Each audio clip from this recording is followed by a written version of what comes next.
तो ये ईवीएम का मुद्दा जो है वो एक बार फिर से उठा है। इस वक्त हमारे साथ Congress spokes person meme Afzal भी हमारे साथ जुड़ चुके हैं। मीम अफजल जी, आपसे ये जानना चाहूंगी कि जब भी नताइज सामने आने लगते हैं, रुझान जो है एनडीए की तरफ जाते हैं, कांग्रेस जो है ईवीएम का मुद्दा उठाना शुरू कर देती है, ऐसा क्यों? मैं आपकी बात नहीं सुन सका हूं।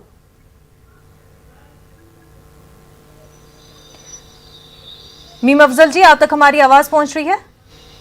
आपकी आवाज इतनी हल्की आ रही है कि मैं समझ ही नहीं पा रहा हूँ क्या बोल रही हैं जी।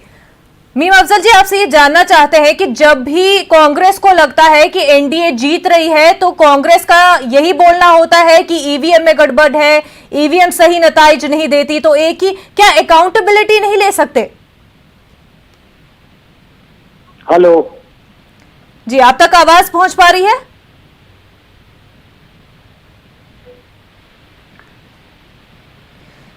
मीम अफजल जी, आपकी आवाज जो है हम तक सही से पहुंच पा रही है। अगर आप सवाल सुन पा रहे हैं तो यही जानना चाहते हैं कि कांग्रेस बार बार ईवीएम का मुद्दा क्यों उठा रही है?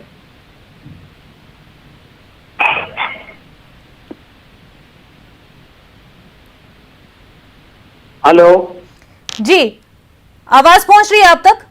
जी, अब आई है जी हाँ, पूछिए जरा मुझे। हाँ, मीम अफजल जी, आपसे यही जानना चाहते हैं कि जैसे ही कांग्रेस को लगता है कि रुझान कहीं और जा रहे हैं और खुद की परफॉर्मेंस सही नहीं दिख रही है तो अकाउंटेबिलिटी नहीं लेते, ईवीएम पर सारा दोष डाल देते हैं। किसी ने ऐसा बयान दिया है क्या? बिल्कुल, आपके ही जो कांग्रेस के लीडरान है दिग्विजय सिंह का अभी बयान आया था, ईवीएम पर बात उठी कि ईवीएम जो है सही नताइज नहीं देते। इससे पहले ट्वीट भी आप ही के लीडरों की तरफ से आते हैं। जी, किसी उम्मीदवार ने अगर ऐसा किया है तो इसका मतलब यह है कि पार्टी का तो बयान नहीं है ये, और पार्टी ने ऐसा कोई बयान नहीं दिया। हम पार्टी का ऑफिशियल प्रवक्ता आपके सामने बैठे हुए हैं, हमने तो ऐसी कोई बात नहीं की।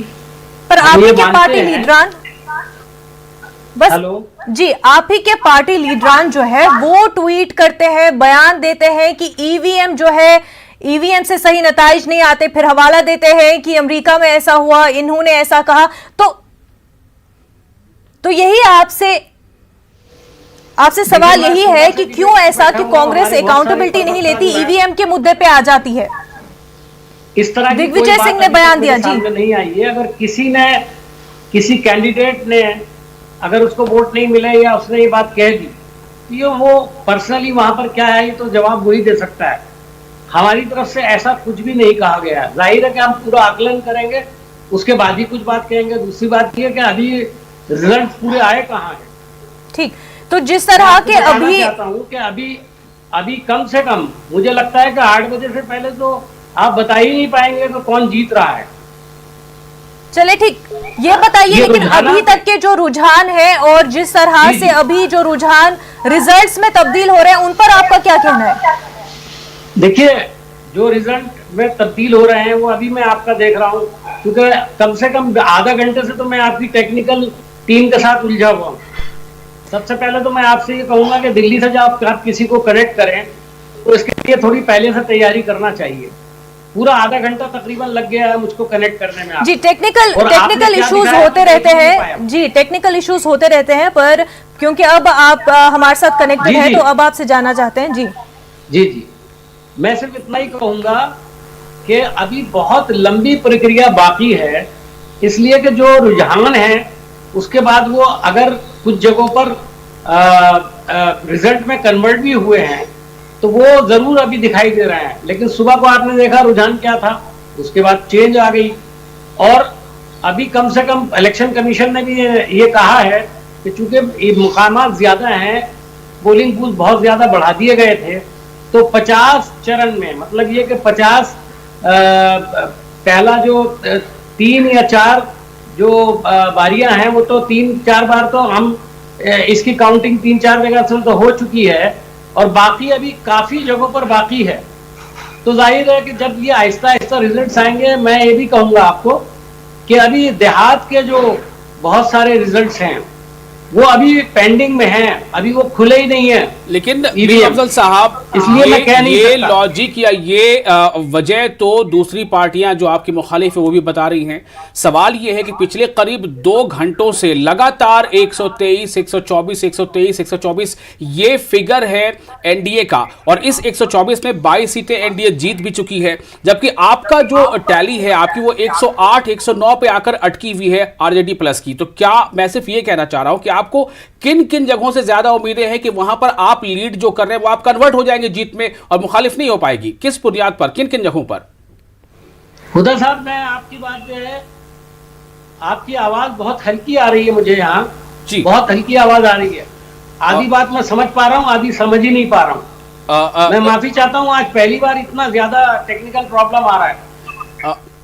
मीम अफजल साहब, विशाल आजम बोल रहे हैं। सवाल सीधा है कि पिछले 2 घंटों से जो टैली है, अगर हम रुझान की भी देख लें तो वो 108 से आगे नहीं बढ़ रही है आरजेडी प्लस के लिए। खासतौर से कांग्रेस की जो टैली है वो 19 सीटों पर लीड और 2 पर जीत, यानी कि बिल्कुल 70 सीटों पर आपने इंतखाब लड़ा कांग्रेस पार्टी ने, और ये जीत 2 और 19 लीड को मिलाकर सिर्फ 21 हो रहा है। इसकी क्या वजह हो सकती है? कांग्रेस इतने पीछे क्यों रह गई? देखिए, आपने दिखाया 109 और उनकी 123 दिखाई है। अभी ये मैं सामने देख रहा हूँ आपके टीवी पर जी। 124 आपने दिखाई, उनकी पहले 123 थी, अभी अभी बढ़ा है जी। तो ये आंकड़ा जो है आगे पीछे जरूर हो रहा है, लेकिन हमें पूरी उम्मीद है कि जब रिजल्ट्स आते अच्छी तरह से आप देखेंगे, जब काफी रिजल्ट्स आएंगे तो ये सिचुएशन बदलेगी, ऐसी मुझे उम्मीद है पूरी।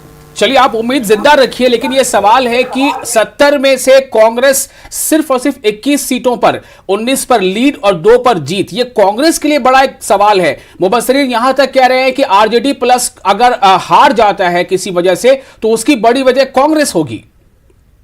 देखिए, कौन किसकी वजह हो सकता है ये तो आने वाले वक्त में आप भी तजिया करेंगे, हम भी तजिया करेंगे। फिलहाल तो हमारी नजर इस वक्त जो इलेक्शन के रिजल्ट हैं उस पर हैं। ये बात सही है कि हम सुबह से देख रहे हैं कि वो एक लिमिटेड नंबर तक ही जा रहे हैं, उससे आगे नहीं जा रहे। दूसरी तरफ एनडीए जो है वो एक लिमिटेड नंबर से आगे चला गया, जैसा कि आपने बताया। तो मैं ये समझता हूँ इसमें तब्दीली आ सकती है, और जिस तरह का माहौल था, जिस तरह से आपके एग्जिट पोल्स आए हैं, उसमें आपका एग्जिट पोल भी है, आपके इदारे का बिल्कुल है, वो भी है, तो उसमें किसी ने हारते हुए दिखाया नहीं था किसी को। सिर्फ एक चैनल ऐसा था, एक एग्जिट पोल ऐसा था जिसके अंदर दिखाया था कि भाई महागठबंधन हार रहा है। तो आप देखें कि अगर एग्जिट पोल भी इस वक्त, सबसे अहम बात यह है कि खुद जिन लोगों ने एग्जिट पोल किया है उनका भी बड़ा अहम सवाल यह है कि ये उनके अंदाजे गलत क्यों हो रहे हैं। ठीक है, मान लिया एग्जिट पोल के अंदाजे गलत हो रहे हैं, तो क्या कांग्रेस का अपना फीडबैक, आरजेडी प्लस का अपना फीडबैक वो भी गलत साबित हो रहा है?